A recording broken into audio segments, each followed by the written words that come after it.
Nachdem wir jetzt Biologie gemacht haben und viel Mathematik, kommen wir wieder zurück zu meinem Fachgebiet Informatik. Und zwar aus aktuellem Anlass möchte ich noch ein bisschen was über Konrad Zuse erzählen und seine Erfindungen.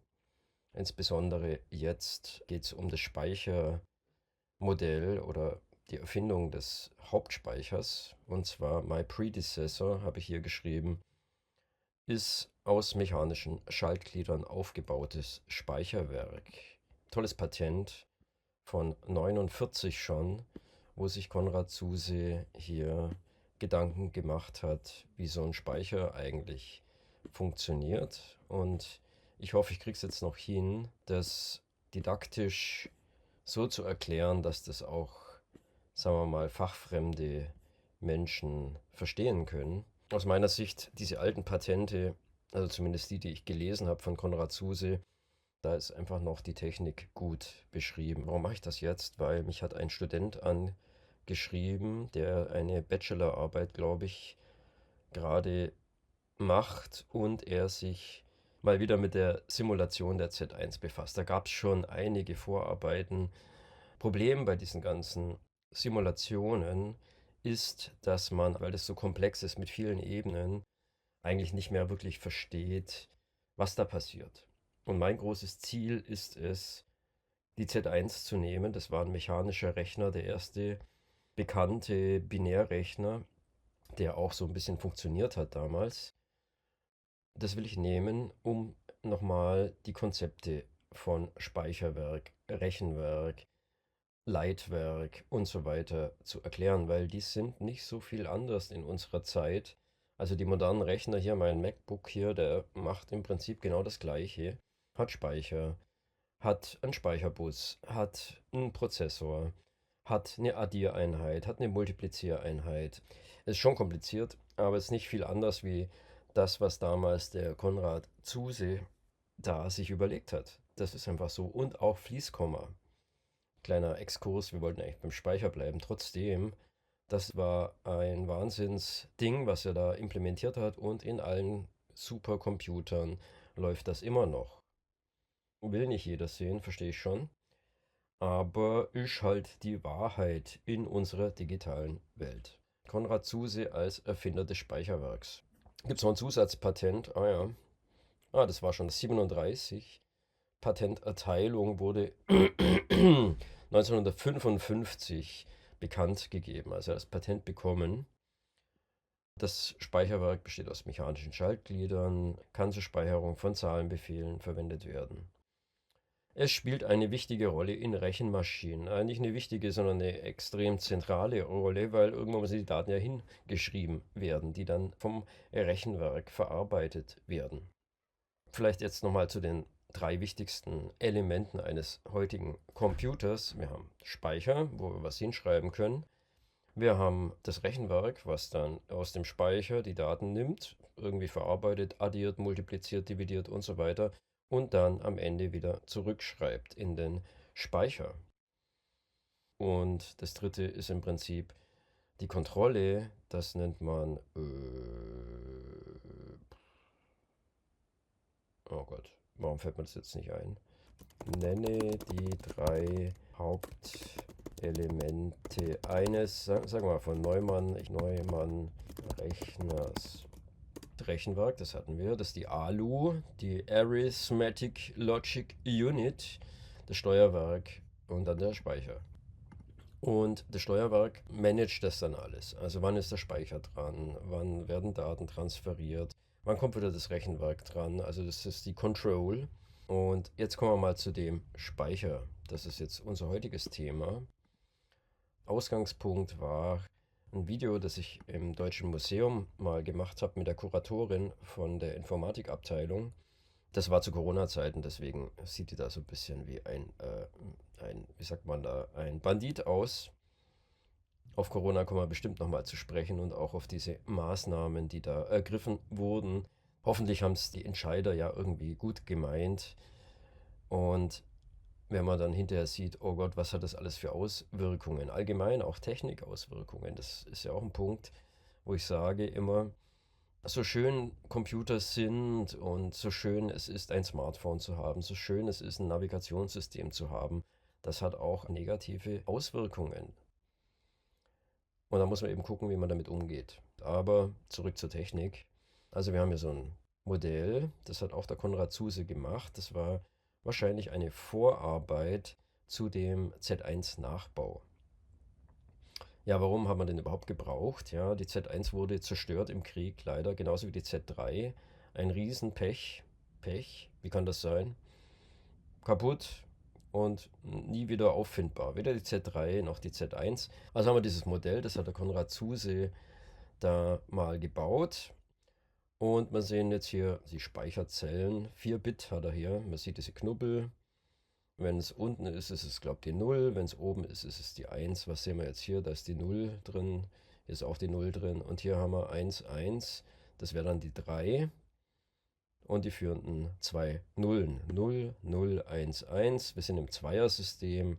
Also 1 mal 2 hoch 0 ist 1. Plus 1 mal 2 hoch 1 wäre 2. 2 plus 1 ergibt die 3. So funktioniert ein binärer Speicher. Und dann haben wir irgendwie mal so eine Operation gemacht, wo wir da irgendwas reingespeichert haben und hätten wir dann irgendwie das erwartet, dass da eine 0 steht. Was habe ich da erwartet? Ja, vielleicht erstmal zum Überblick. Hier vorne, das ist der Speicher.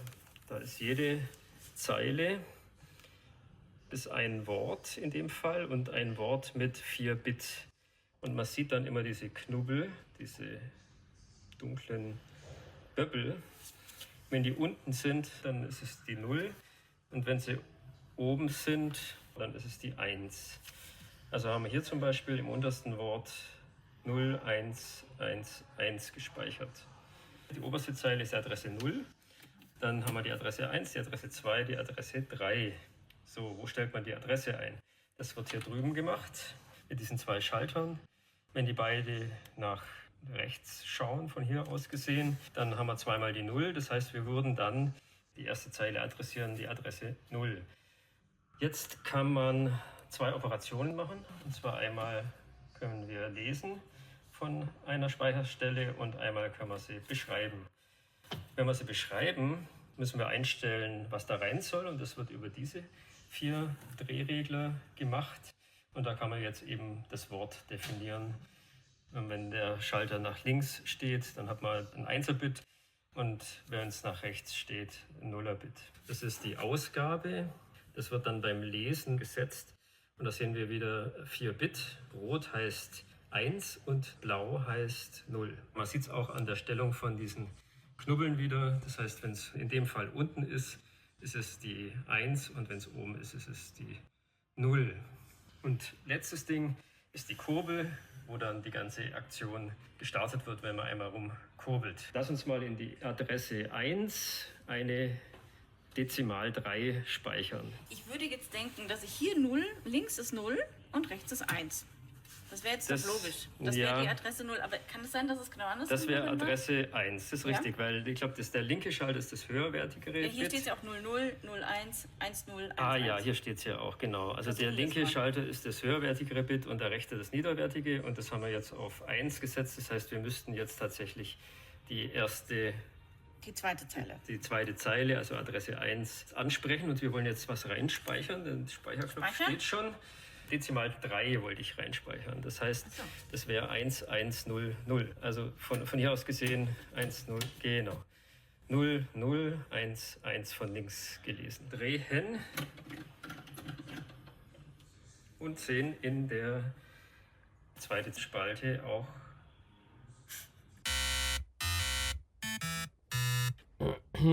didaktisch natürlich ein Fehler.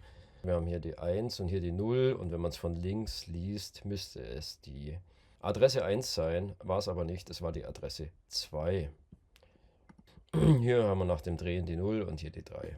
Das war der Beweis. Wie stellt man das ein? Das sind auch so Knubbel.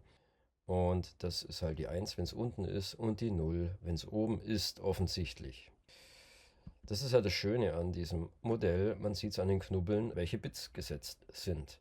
Deswegen bin ich auch großer Fan davon, das nochmal sauber aufzudröseln und von A bis Z, von unten bis oben alles nochmal ganz klar zu machen. Wie funktioniert sowas?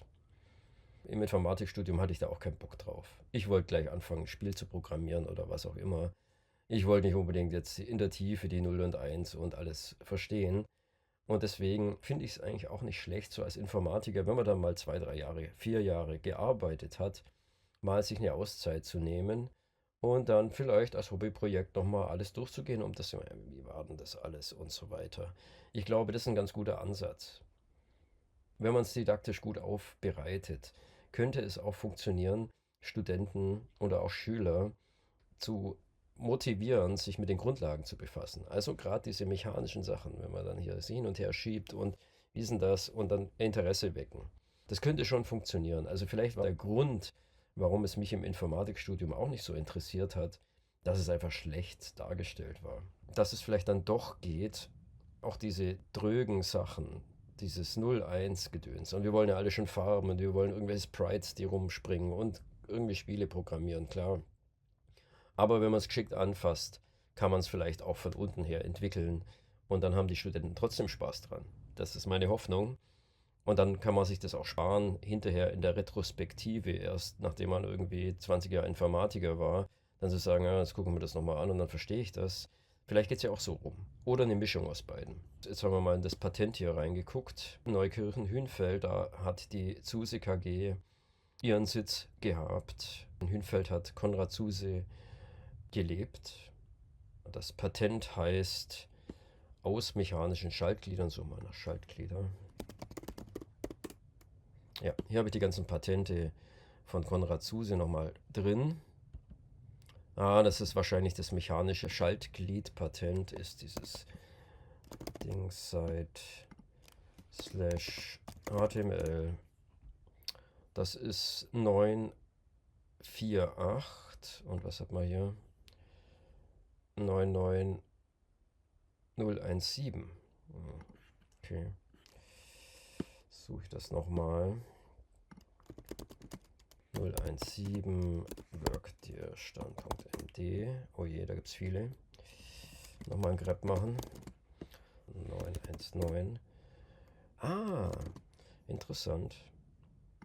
Dann ist es das wahrscheinlich. Und zwar ist es das mechanische Verteilerschaltglied, was die Nummer hatte. Da gibt es tatsächlich ein Patent, wo ich kein PDF dazu finden konnte. Im Internet, da müsste man auch nochmal gucken, vielleicht in irgendwelchen Bibliotheken, wo das denn abgeblieben ist. Übrigens Rechnerlexikon, auch so ein Ding. Da hat auch mal jemand mal versucht, hier zumindest für die Informatik alles in einer Datenbank zusammenzufassen. Und wenn mein Plan aufgeht, dann würde ich wahrscheinlich alles, was da drin steht, auch importieren in mein Projekt. Muss ich mal Kontakt aufnehmen zu dem Herrn oder zu der Dame. Wahrscheinlich wird es ein Mann sein, weil Informatik ist ja doch eher die Männerdomäne, warum auch immer. Und mal anfragen, ob wir das vielleicht einfach rüberziehen können, automatisch oder halbautomatisch, sodass es dann in meinem System landet. Das wäre schön, würde mich sehr freuen. Aber anderes Thema. Okay, gehen wir nochmal ganz runter. Erwartet, nicht erwartet. Ja, da sind wir bei dem Patent geblieben zuerst. Wie gesagt, schönes Patent, wirklich sehr schön gemacht. Von Konrad Zuse, Diplom-Ingenieur, Neukirchen. Und da haben wir jetzt das Zusatzpatent, was wir gerade gesehen haben. Das muss ich jetzt mal runterladen, dann kann ich das vielleicht schöner präsentieren. So, Downloads. Da ist es. Machen wir mal Präsentationsmodus. Jetzt gehen wir da mal durch. Das sieht doch alles schon viel besser aus. Konrad Zuse. Am 3. Juli wurde das Patent gemacht. Und dieses Patent heißt aus mechanischen Schaltgliedern aufgebautes Speicherwerk. Erste Seite. Bei vorliegender Erfindung werden diese Schaltglieder zu einem Speicherwerk zusammengesetzt, mit dem beliebige Angaben, zum Beispiel Zahlen, gespeichert werden können oder auch Zeichen, Buchstaben, whatever, entsprechend der Codierung. Ja, das Speicherwerk ist in Zeilen eingeteilt, die haben wir schon gesehen, in denen je Zeile eine mehrstellige Sekundarzahl, hat er noch gesagt, also Binärzahl, gespeichert werden kann. Jede Zahl kann mit einer Einstell- und Ablesevorrichtung verbunden werden. Die Verbindung der gewünschten Zelle mit dieser Vorrichtung erfolgt über ein Wählwerk. Da stelle ich dann die Adresse ein. Heutzutage sagt man dann Speicherbus dazu. Den Begriff gab es natürlich zu Zeiten von Konrad Zuse noch nicht. Ein Schema der Gesamtanlage sieht man hier, dann sieht man das Wählwerk, dann sieht man so ein Schaltglied, Einstell-, Ablesevorrichtung und so weiter. Bei vorliegender Erfindung werden diese Schaltglieder zu einem Speicherwerk zusammengesetzt, mit dem beliebige Angaben, zum Beispiel Zahlen, gespeichert werden können. Abbildung 1, ein Schema der Gesamtanlage. Ja, was sehen wir denn da hier? Das ist der Speicher, das ist jetzt leider verkehrt rum. Und dann ist hier wahrscheinlich das Wählwerk. Gibt es eine neue Zeichnung. Da sehen wir so einen Haufen Bleche. Jeder, der sich ein bisschen mit der Z1 befasst hat, erkennt die sofort. Das sieht man auch im Technikmuseum sehr schön bei dem Nachbau der Z1. Wenn man da oben drauf guckt, sieht man oder solche komischen L-Ausfräsungen in den Blechen. Und das hat er echt schön hingemalt. Super. Bleche der Speicherzellen. Abbildung 1.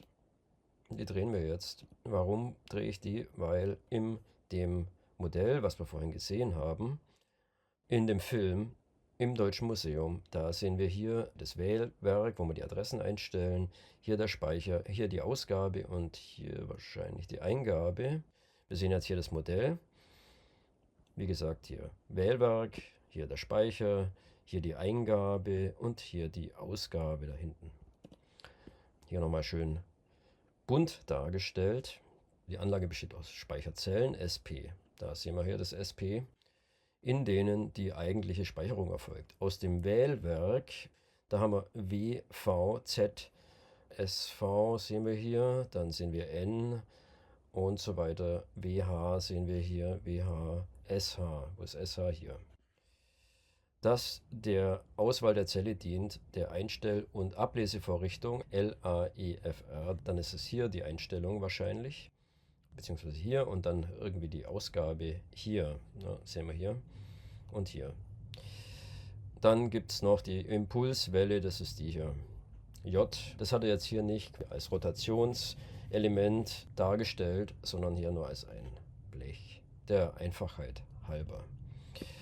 Die eigentliche Speicherung erfolgt in den Speichergliedern SP, logisch. Hier wird sie gespeichert und hier sehen wir mal, wie das so aussieht. Das ist das SP-Blech. Wir sehen hier die 1, 2, 3, 4, 4 mal 4. Wir haben hier 4 Wörter, wie man in der Informatik sagt. Was ist ein Wort? Im Prinzip so eine Zeile, wo ich eine Zahl speichern kann. Und jetzt haben wir hier Wortbreite 4 Bit. Also wir können im Prinzip 16-Bit-Kombinationen hier realisieren von 0, 0, 0, 0, 4 mal die 0 bis 1, 1, 1, 1, 4 mal die 1 und alle möglichen Permutationen, wie man in der Mathematik sagt.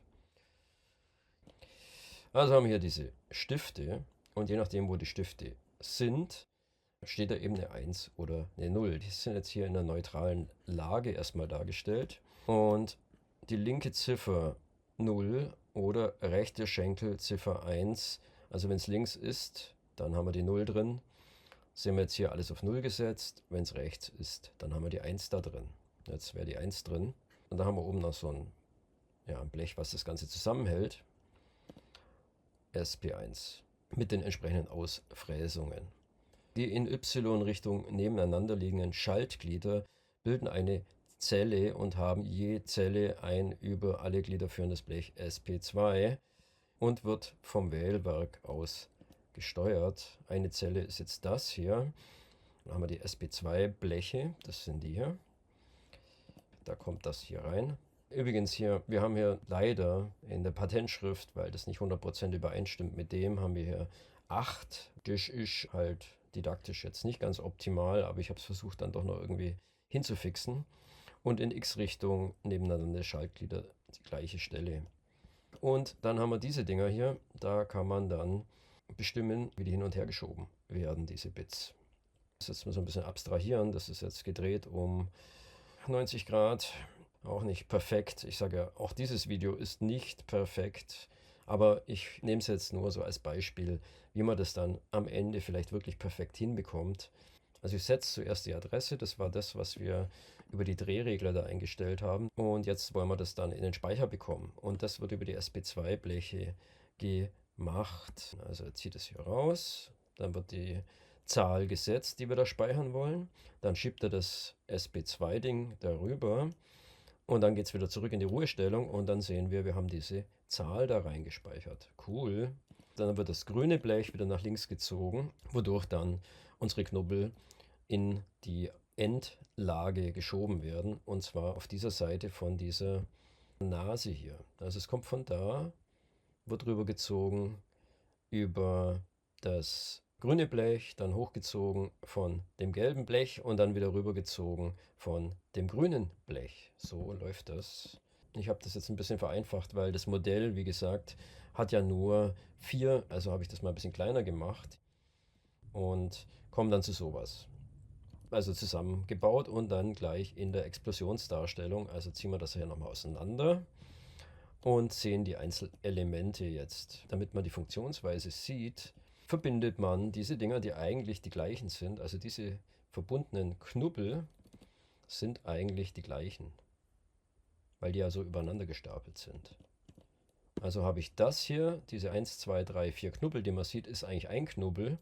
Und in 3D ist das dann eigentlich halt übereinander dieses Ding, was dann die 4 Bleche da miteinander verbindet. Und das hier genauso. Also haben wir insgesamt 8 von diesen verbundenen Knubbeln in der Explosionsdarstellung. 1, 2, 3, 4, 5, 6, 7, 8. Und dann kann man mal gucken, wie das funktioniert mit dem Wählwerk. 0, 0 zum Beispiel. Wenn ich das hier so ziehe, dann passiert hier natürlich nichts, logisch, weil da ja dieser Knubbel da rein kann. Also passiert nur oben was und hier ist es genau das gleiche. Also weil da diese Aussparungen so sind. Da werden nur die 2 hier gezogen. Kann man wieder zurückschieben. Die unteren haben wir gesagt, die werden hier abgefrühstückt und deswegen werden die nicht gezogen. Das hier, die erste Adresse, wird hier abgefrühstückt, weil dieses Teil ja auch sich nicht bewegt. Also wird nur die erste Adresse gezogen. Ja, oder die nullte.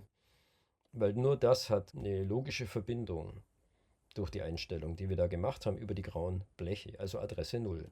Und dann wird die Adresse 0 gezogen, wie wir hier sehen. So, und jetzt schauen wir mal, wenn wir Adresse 1 einstellen, dadurch drehen wir jetzt hier den rechten Regler auf die 1 und das tut über ein Exzenter dieses Blech nach unten schieben. Und da haben wir eine Kopplung nach unten, logisch, weil die können ja nicht weg. Also wird dieser Knubbel nach unten geschoben in 3D. Das ist ja nur einer, das ist einer, das ist einer, das ist einer. So werden 4 Knubbels nach unten geschoben dann. Und dann haben wir die Adresse 01, also die Adresse 1 in Dezimal zum Beispiel auch. Wenn ich jetzt das Ding ziehe, also aktiviere, also das ist ja dann im Prinzip der Bus, der sagt, jetzt will ich in die zweite Zeile schreiben eigentlich, was aber Quatsch ist, weil wir ja gesagt haben, vertauscht, also ist nicht die Adresse 1, sondern müsste umgekehrt sehen, 1,0 eigentlich. Und deswegen wird diese Adresse hier gezogen. Das wäre dann die 012, die zweite Adresse. Adresse 2, beziehungsweise die dritte Zeile, wenn man es halt menschlich formuliert. Ja, deswegen, wenn man da eine 1:1 Simulation hätte, die wirklich die Bleche 1:1 in einer Computersimulation abbildet, kann man nochmal beweisen, weil das fehlt eigentlich noch, der wirkliche Beweis, dass dieses Ding, was natürlich Konrad Zuse aus seinem Gedächtnis heraus rekonstruiert hat, dass zumindest das richtig funktioniert.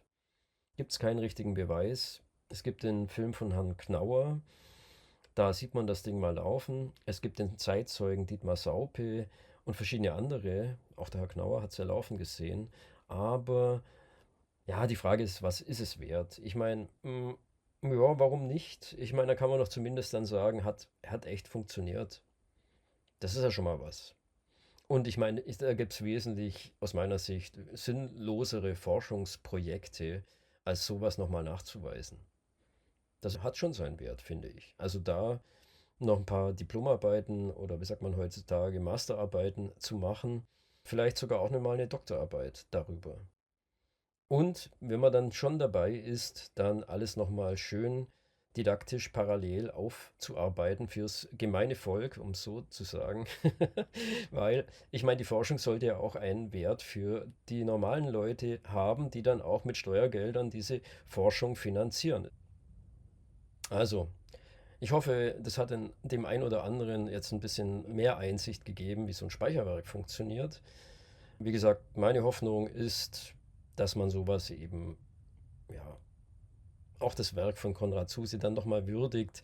Was der gemacht hat, war schon echt krasser Scheiß. Wirklich, wirklich. Zuerst, als allererster, sowas hinzukriegen, das ist so viel mehr wert und auch ist so viel größere Leistung aus meiner Sicht, wie wenn man diese Konzepte, die man dann schon hat, wieder zusammenbaut und noch kleiner macht und was weiß ich. Das ist auch gut, sonst könnte ich jetzt diese Videos ja auch gar nicht machen. Aber der Pionier, der ist schon was Besonderes.